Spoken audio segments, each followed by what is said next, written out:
everyone, and welcome to the Tamiya Wild One Blockhead Motors online video build.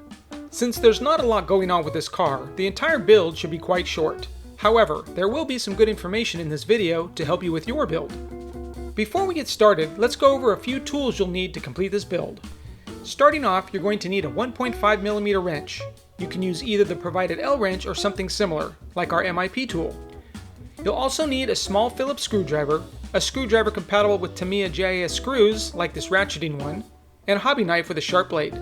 Additional tools include a pair of side cutters, a pair of pliers, a shock building tool, and a pair of needle nose pliers.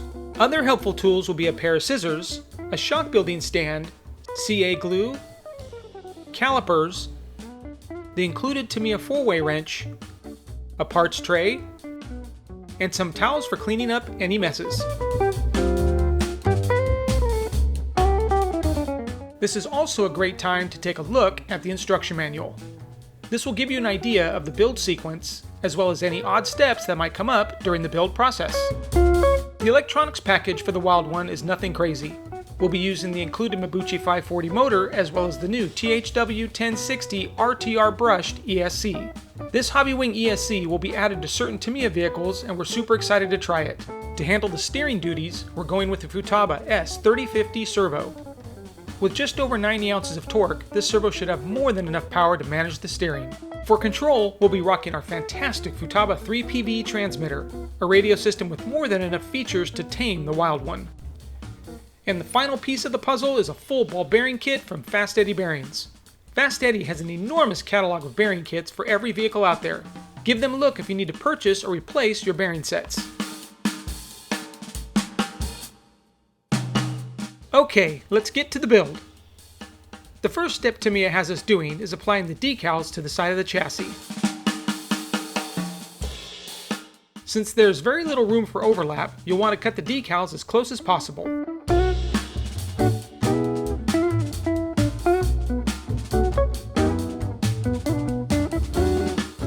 Here's a pro tip. Use a little bit of soapy water on the side of the chassis before applying the decals. This will allow you to position the decals perfectly in place. A paper towel can then be used to remove any air bubbles and excess water.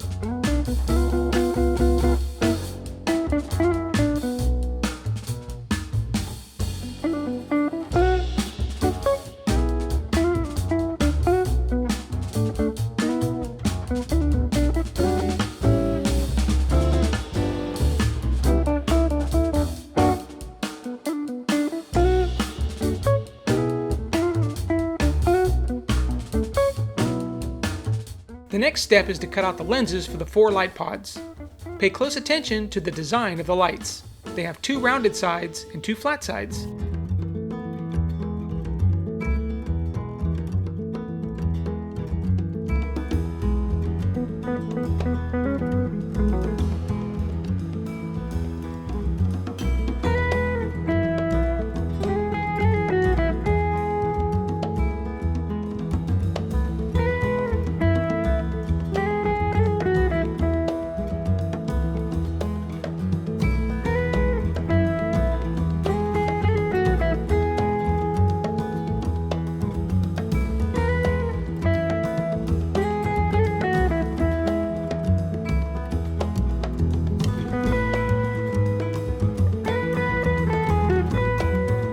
Remove the protective covering from the lens.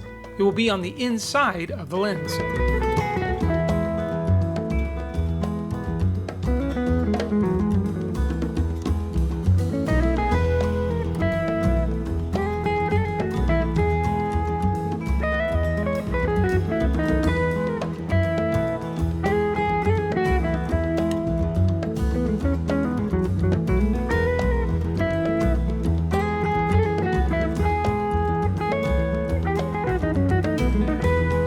This is a good time to apply the black decals to the light pods. I missed this step and had to go back and do it.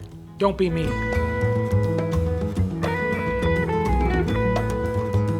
The shock mounts have an L and R etched into them to designate left and right, allowing you to install them on the correct side of the car.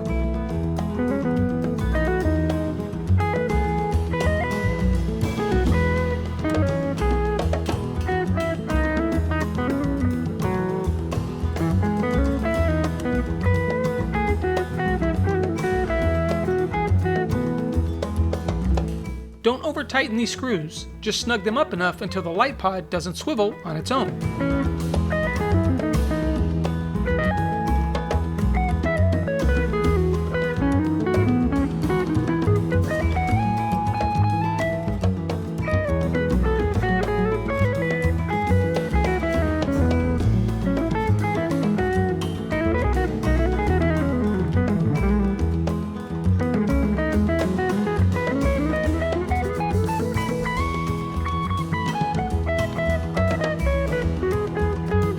These are left and right suspension mounts. Make sure you have the orientation correct during the install.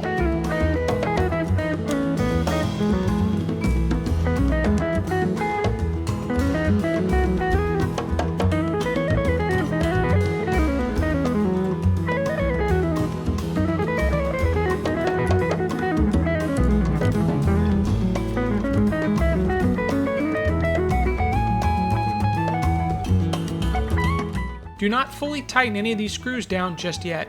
We want to make sure there is some free play to align everything first.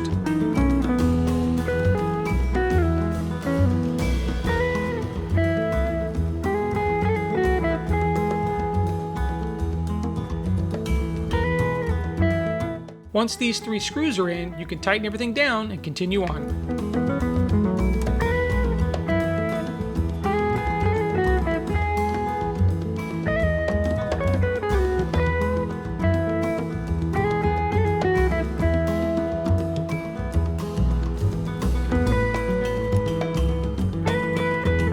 Time to move on to the front suspension. However, I need to warn you that these small brass ball connectors are a bit soft, so be careful when tightening them down into the steering arms.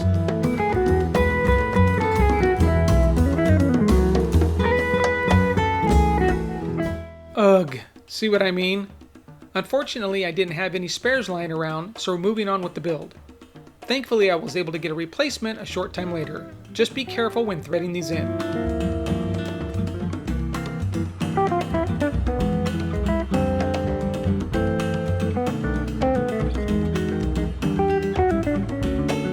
Note the front end has left and right parts as well. Pay close attention during the next couple of steps.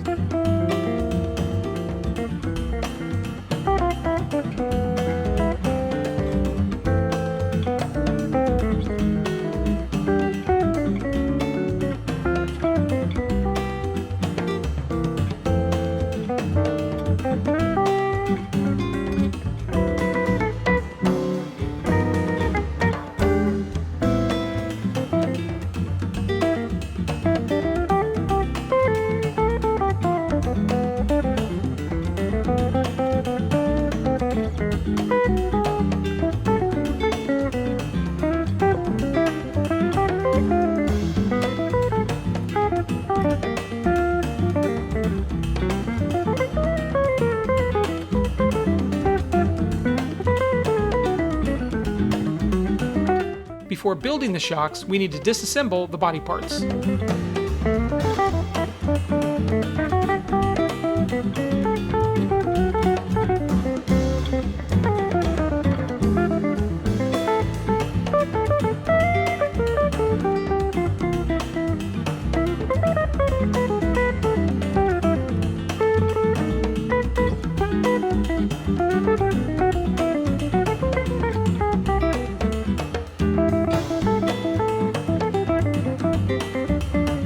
Add a drop of shock fluid to the shaft to help lubricate the lower shock cartridge parts.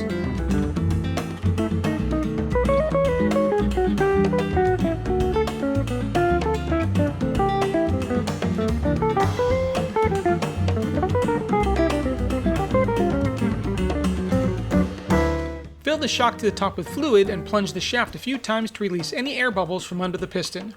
Set aside for a few minutes in your shock stand to allow the bubbles to rise to the top of the fluid.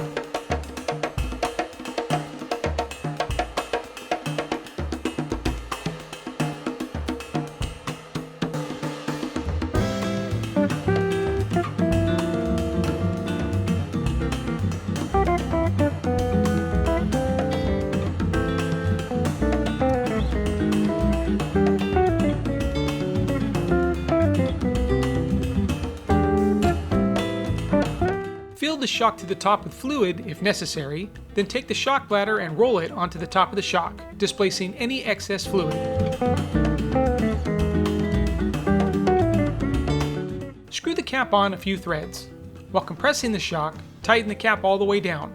This will help bleed any air out of the shock.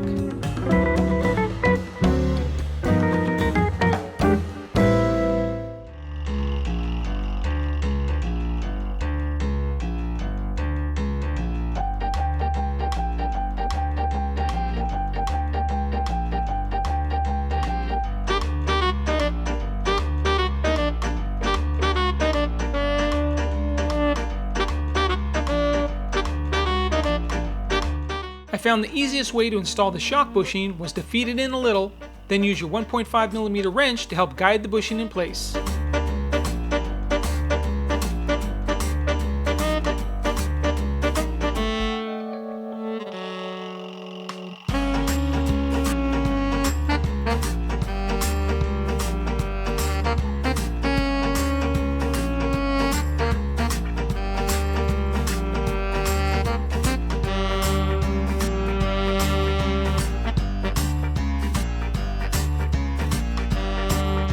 Be careful not to over-tighten the screw.